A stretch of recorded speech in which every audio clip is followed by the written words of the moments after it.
Back home now, and it's the mistake almost half of us are making, leaving our legacy unprotected by not having a will. So, why are they so important? Let's ask legal expert Murray Thornhill from HHG Legal. Hello, Murray.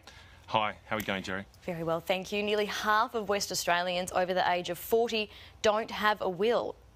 Yes, it's a remarkable statistic, and it's one that hasn't changed much. I mean, it's been like that for a long time, despite lots of public education, and it really does need to change. Obviously, none of us really want to think about our partner passing away, but if the worst happens and our wills aren't finalised, what happens then?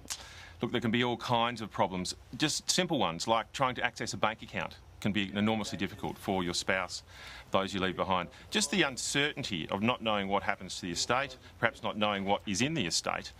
And of course, there's a piece of legislation called the Administration Act, which has a formula which controls what happens to your estate if you don't have a will. So there's all kinds of practical problems. If you own a business, it can be absolutely disastrous for your business partners or your spouse if you don't have a will. And I imagine it can be incredibly traumatic for the person's family on top of what they're already going through. Well, that's it. And you don't prepare your will for yourself, you really prepare it for those you love and your family. And it's really for them and their benefit because, as I say, the trauma is significant if that's not in place.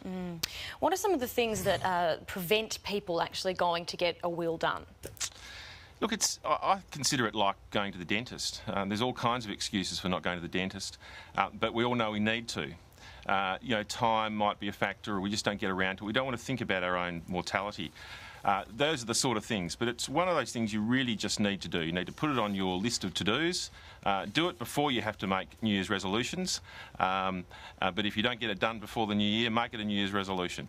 All right, so if someone's sitting at home and they're concerned about their will, what are 3 things they can do today?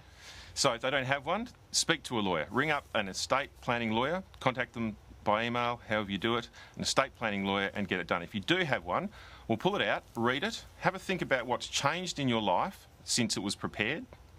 And if you have questions and concerns when you do that exercise as you're reading it, contact a lawyer. Good advice, Murray Thornhill. Thank you for joining us. Thank you, Jerry.